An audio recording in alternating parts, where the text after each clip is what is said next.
নমস্কার, স্বাগত আপনাদের ত্রিপুরা নিউজ 8 সন্ধ্যার লাইভ অনুষ্ঠানে। এই মুহূর্তে আমি আপনাদের সাথে আছি পূজা। অন্যান্য প্রত্যেক দিনকার মতো আজকেও সারাদিনের বাছাই করা কিছু গুরুত্বপূর্ণ সংবাদ নিয়ে আমরা রয়েছে আপনাদের সাথে। প্রথমত যে সংবাদের দিকে আমরা নজর রাখবো, নিয়ম মেনে 14 দেবতার স্নান যাত্রা দিয়ে শুরু হলো এবছরের 14 দেবতার পুজো এবং 7 দিন ব্যাপী খার্চি মেলা। সকাল থেকে মন্দির প্রাঙ্গণে ভক্তদের দেখা যায় উপচে পড়া ভিড়।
Kami matai terkui, matai mian kami naikkan ini jaga berarti setahun, tapi saya atas dal, bisi burung kali burung, cuma wangsa cuma tiba sah, jatuhnya matai kumayu, enggak asal kok. Kenapa kesana? Kaji puja sekolah model kaji puja aja saya. Aja permisi jadi yang menjauh. Atau bisi konai. Look kemun berapa? Hah? Look tu orang jam berapa? এখন সকালে কি পূজা শুরু হবে? এখন দেববার জন্য এবং কবে কি থাকছে? কালকে মার অধিবাস পূজা গেছে, মায়ের মুখ ধোয়ানো এবং স্নান যাত্রা রাত্রে 11:30 সন্ন্যাসী পূজা গেছে। আজকে সকাল প্রাত 5:45 গতে মার খাচ্ছি পুজোর শুভ সূচনা এবং মার স্নান করানো, মুখ ধোয়ানো। 7:35 মধ্যে মার স্নান যাত্রা শেষ করে 9:42 মধ্যে খাচ্ছি পূজা সমাপন আমরা করতে হবে, মানে সরকারি পূজা। 7 দিনের পূজা চলবো। 21 তারিখ মার পাত তোলা পূজা পরে আমাদের খাচ্ছি পূজা সমাপন হবে।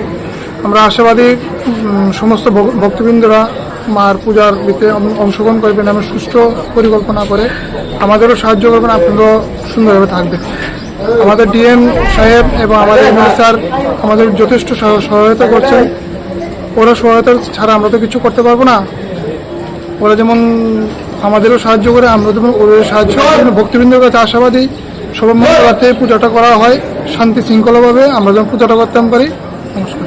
কিরকম আশা রাখছেন, কিরকম দর্শনার্থী হতে পারে এবার আমরা আশা করছি আগের বছর তুলনায় একটু এবার অনেক বেশি লোক হবে, কারণ যা দেখা যাচ্ছে যে মার ভক্ত এখন অনেক বেড়ে গেছে।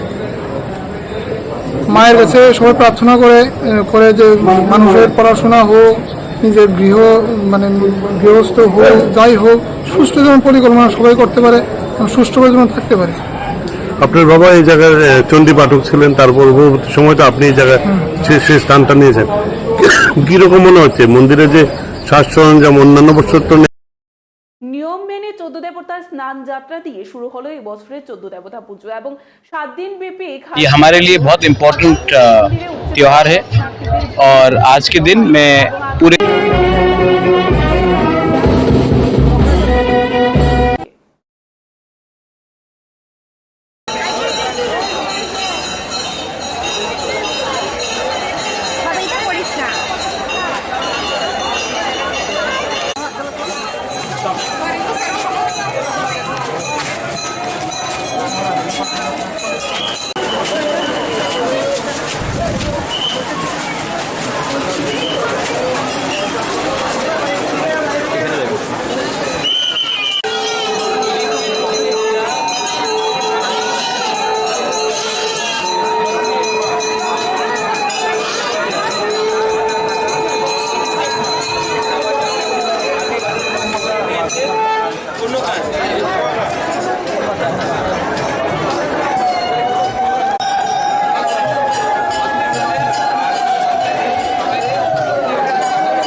ये हमारे लिए बहुत इम्पोर्टेंट त्यौहार है और आज के दिन मैं पूरे त्रिपुरा के लोगों को एक ही चीज़ अपील करना चाहता हूँ कि त्रिपुरा और हमारा जो इतिहास है वो बहुत पुराना है और ये इतिहास को अगर हम रखेंगे अपने साथ तभी हम आगे बढ़ सकते हैं। ज़िंदगी में अगर आपको कुछ भी करना है तो अपना अस्तित्व को कभी नहीं भूलना चाहिए। ये प्रमाण है खर्ची पूजा, केर पूजा, हमारा जो फेस्टिवल्स होता है, ये प्रमाण है कि त्रिपुरा एक ऐतिहासिक किंगडम था और आने वाले दिन में अगर हमें आगे बढ़ना है, एक साथ बढ़ना है, तो ये नहीं भूलना चाहिए कि हमारा जड़ कहाँ से है। Our roots are very important and it is very important for us to be proud of our culture, proud of our history and never forget that we are a very old civilization. We are not an invention in the last 10-15 years or last 70 years. We are much older than that. यही मेरा message है। ये जमाना से यहाँ पर पूजा मुक्ति करा था या भी और लोगों को आने वाला नेक्स्ट जनरेशन के लिए जमाना का फील। देखिए, सबसे पहले मैं आपको एक बात बोलना चाहता हूँ। फ्रॉम EDC हमने यहाँ में हमारे जो गालिम है और चांताई है उसको मंथली स्टाइपेंड देने का अनाउंसमेंट कर दिया है और मैं चाहता हूँ कि अगर हम अपना नेक्स्ट जनरेशन को रखें तो उनके जो हमारे गालिम और जो हमारा चांताई का परिवार है उनको भी कुछ सुविधा मिलना चाहिए। तो इसी के लिए हमने पहले उनको एक मंथली स्टाइपेंड देने का अनाउंसमेंट किया है और वो हम करेंगे। और अगर नेक्स्ट जनरेशन को आना है तो उनको भी समझना चाहिए कि बहुत लोग बोलते हैं कि हम लोग जो त्रिपुरा लोग हैं हम लोगों का कोई हिस्ट्री नहीं है, कोई कल्चर नहीं है। तो ये प्रमाण है कि हमारा कल्चर बहुत पुराना है और आज हमारा परिस्थिति कुछ भी हो, आज हम लोग गरीब हो, आज हमारे पास इतना पैसा सुविधा ना हो, लेकिन ये कोई इनकार नहीं कर सकता कि ये एक त्रिपुरा किंगडम था। রবিবার দুপুরে উদয়পুর কংগ্রেস কার্যালয়ে অগ্নিসংযোগের ঘটনার খবর শুনে কংগ্রেস কার্যালয়ে পরিদর্শনে আসেন ত্রিপুরা রাজ্যের কংগ্রেস দলের যিনি বর্তমান প্রেসিডেন্ট রয়েছেন বা সভাপতি আশিস কুমার সাহা। এদিন কংগ্রেস কার্যালয়ে পরিদর্শন করার পর কংগ্রেস সভাপতি আশিস কুমার সাহা কংগ্রেস ভবনে অগ্নিসংযোগের ঘটনায় তীব্র নিন্দা জানান। পাশাপাশি রাজনগর এলাকায় সিপিএম প্রার্থীর মৃত্যুতে গভীর সমবেদনা জানান তিনি। বলেন এ রাজ্যে গণতন্ত্র বিপন্ন, আজ আইনের শাসন নেই।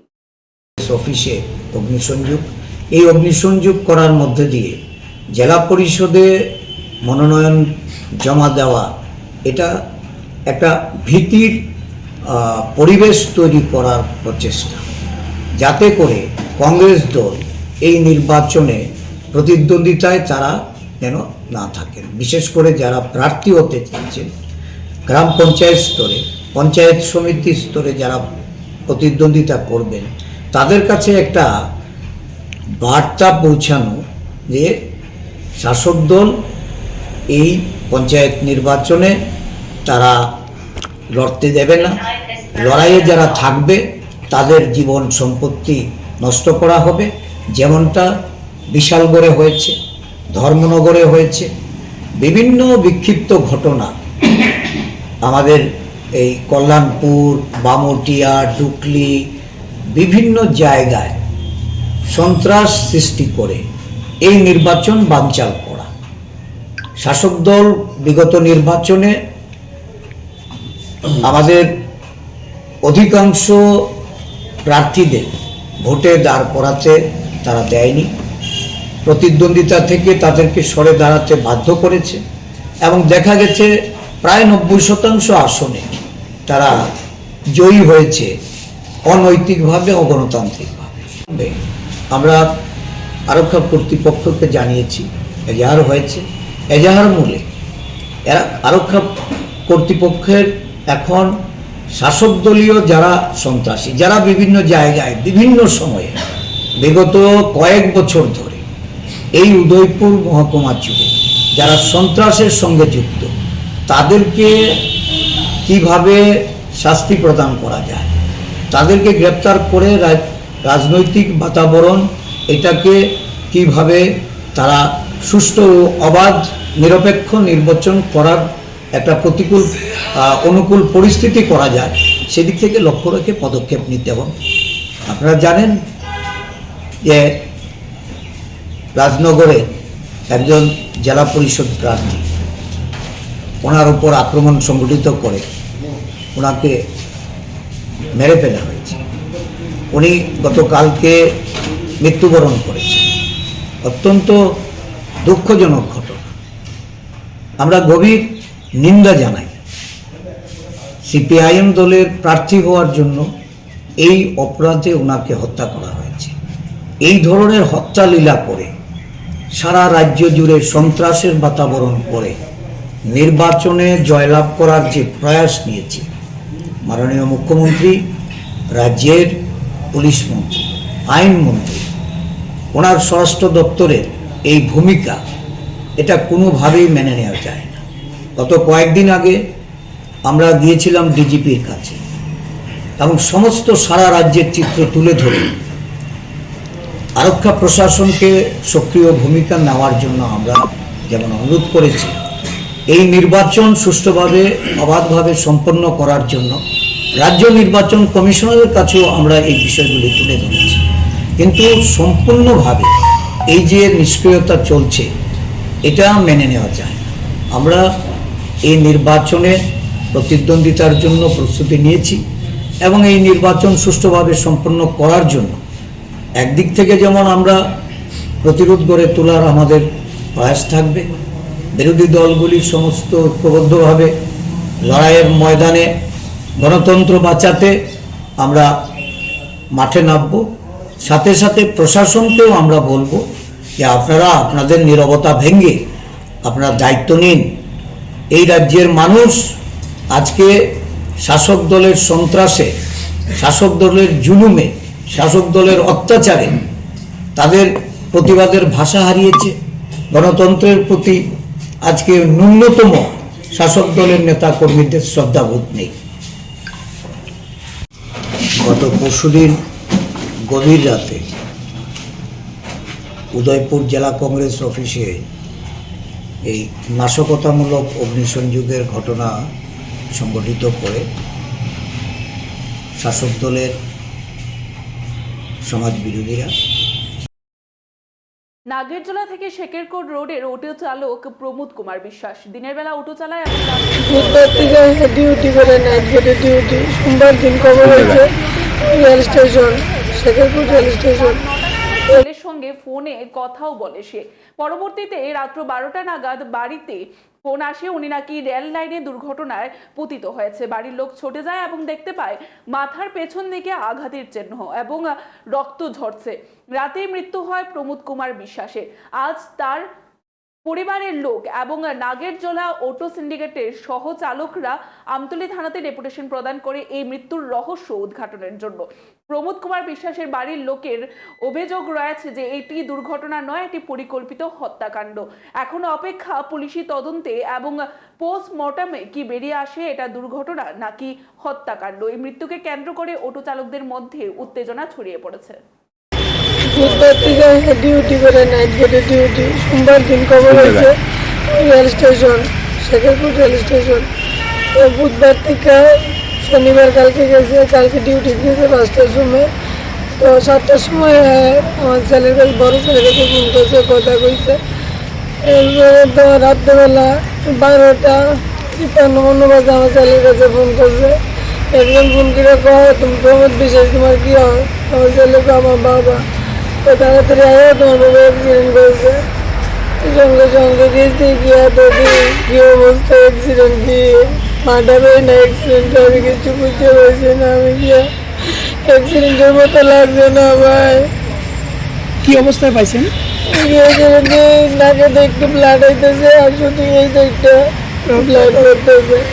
এইভাবে কোন জায়গায় পাইছেন? রেল ট্র্যাকের দিকে এক হাত ভিতরে মাথা ধরে। এমনি কারোর প্রতি কি কোনো সন্দেহ কিছু আছে? না, এমন কিছু সন্দেহ তো এমন মানুষ না, কোনো নেশা করে না, কোনো ড্রিঙ্ক করে না, কিছু না। ও যেটা জানে আমার একটা ধর্মভিন্ন জামাই, তারও বেটার একজনকে দাঁড়ায়। ওর হাজবেন্ড এমন না, কোনদিন একটা জ্বর করে দেখছে না, আমি কেমনে জ্বালা সহ্য করবো, আমি কেমনে দাও। নাম কি? আমার নাম বাপরি রায় বিশ্বাস, আমার হাজবেন্ডের নাম প্রমোদ কুমার বিশ্বাস। আপনাদের সন্দেহ এটা খুন হতে কারণে সন্দেহ মনে হইতেছে না, স্বাভাবিক মৃত্যু নয় আপনাদের সন্দেহ। এটা আমার মনে হচ্ছে কেউ মার্ডার করছে, রেলে বাড়ি দিয়েছেন আমার হাজবেন্ডরে। এই সময় কি রেল গেছিল? এই সময় তো রেল যায় না, রেল তো এর আগে 9টার সময় যায়, প্যাসেঞ্জার রেল গিয়েছে কিনা তো ওইটা কত মিনিটে পিলারে পুরো সেলফি উঠে আপডেট দিছে, এরপরে আর কোনো ছবি নাই। তাহলে লোকের কি ডিউটিতে আর কেউ আসিল? আরো লোক আছে। ওদের কি বক্তব্য? ওনার বক্তব্য তো কেউ কেউ বাড়িতে গিয়েছে, কি কয় তো কিছু বুঝি নাই, উল্টা পাল্টা কথা কয়। হেরে আবার খিচুড়ি খাওয়াইছে, এর বাড়ির থেকে প্রসাদ আনছে, বিপদ চিনি দিছে। হ্যাঁ মুড়ি জানা জোর পান টানিতে লয়ে গেছে, হয়তো কিচ্ছু খাইছে না, বলছে পরে খামো তোমার এটা, তুমি বাড়ির থেকে খিচুড়ি আনছি, প্রসাদ খাও, খিচুড়ি খাও। একসঙ্গে বয়ে বলে খাইছে এর সঙ্গে, ওই লোকটার সঙ্গে, ওই লোকটার নাম কি শিল জানি বলতে পারি না। তারপরে লক্ষ্য করছে না উনি করছে, এত আমি কি কয় জানি না, গেছে তো লোক তোর বাড়ি। এখন আপনারা থানার দ্বারস্থ হয়েছেন কি কারণে, কি চান? আমরা তদন্ত করার লেগে আর কি। অল ত্রিপুরা বডি বিল্ডিং অ্যাসোসিয়েশনের নতুন কমিটি ঘোষণা হয় আজ, যার চেয়ারম্যান প্রাক্তন বিধায়ক শঙ্কর রায় এবং সভাপতি প্রাক্তন বিধায়ক দিলীপ কুমার দাস। আজ আগরতলা বেসরকারি একটি হোটেলে মিটিং শেষে এই ঘোষণা দেন দলের নবনিযুক্ত সভাপতি Dilip Kumar Das. Related to Indian Bodybuilding Federation, Tripura State Sports Council, Tripura Olympic Association, তো এটার একটা নতুন কমিটি তৈরি হয়েছে। সেখানে চেয়ারম্যান হিসেবে আছেন মিস্টার শঙ্কর রায়, এটা হচ্ছে আমাদের যে সাবরুমের প্রাক্তন এমএলএ। প্রেসিডেন্ট হিসাবে আছি আমি।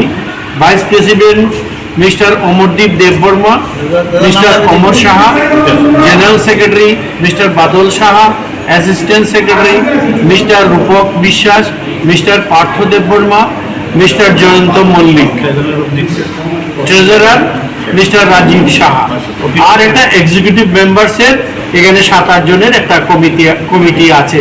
তো এইটা নিয়ে নতুন করে আজকে এই কমিটিটা তৈরি হয়েছে।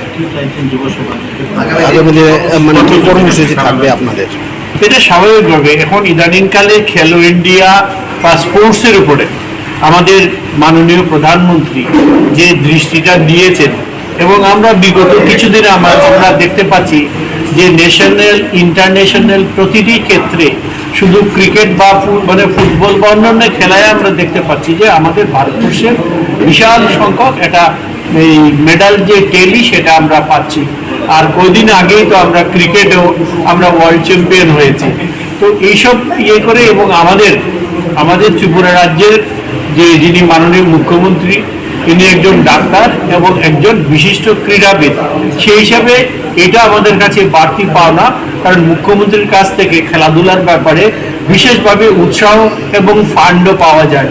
তো এখন যে কমিটি আছে এবং তারা এই বডি বিল্ডিং এর সাথে যারা জড়িত, অলিম্পিক অ্যাসোসিয়েশনের লোক আছে, স্পোর্টস কাউন্সিল আছে, এবং তারা যাতে আমাদের ত্রিপুরার বিভিন্ন প্রান্তে বিভিন্ন গ্রামে গঞ্জে যে সমস্ত প্রতিভা লুকিয়ে আছে তাদেরকে টেনে নিয়ে আসা, তাদেরকে উৎসাহিত করা, এবং ইদানিংকালে আমাদের কতগুলো সামাজিক ব্যাধি রূপে এইডস, নেশা, ড্রাগস এগুলো যেটা আছে, ছেলেমেয়েরা যদি খেলাধুলা। এতক্ষণ পর্যন্ত আমরা আপনাদের দেখানোর চেষ্টা করেছি আজকে সারাদিনের বাছাই করা কিছু সংবাদ বলি। এখনকার মতো আমাদের সন্ধ্যার বিশেষ লাইভ অনুষ্ঠান আমরা এখানেই শেষ করছি। পরবর্তী বিভিন্ন আপডেট দেখতে অবশ্যই চোখ রাখবেন ত্রিপুরা নিউজ 8 এর পর্দায়। নমস্কার।